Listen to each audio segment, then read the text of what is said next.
Hello, I'm David G. I'm here to introduce a new report from Quakers in Britain called Peace at the Heart, a relational approach to education in British schools. What we do is we present the case for an approach to teaching and learning that puts relationships right at the heart. Most of us probably understand peace to mean the absence of violence, and we mean that as well. But here we want to emphasize peace as the presence of healthy relationships, or at least a commitment to move towards healthier ways of relating. We apply that idea to school community as a whole, from the individual's relationship with themselves to the way that students relate to each other, and indeed staff relate to each other, to the school as a community, the health and vitality of the school as a community, and also to its relationship with the wider world, with the local community, with society at large, and with the earth. And in doing that, we want to bring a wide range of practices associated with peace education under a single overarching commitment to the integrity of relationships across school life as a whole.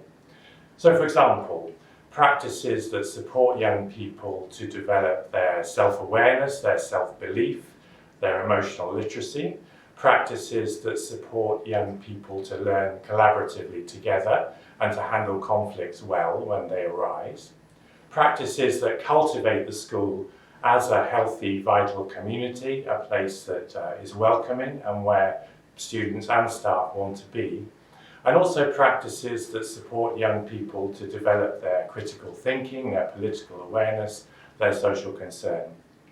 These are all practices that in various ways support young people in particular to develop healthy relationships with themselves, with each other, and with the world around them.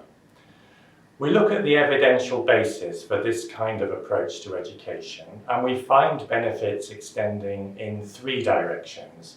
First, and certainly foremost, are the benefits to young people themselves, who see improvements in well-being. They have a stronger sense of belonging in the school community.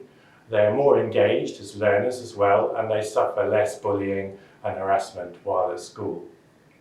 We see benefits also to staff and schools. Staff have a more engaged classroom to work with. They have fewer conflicts to deal with. They see reductions in stress and also increases in their own job satisfaction.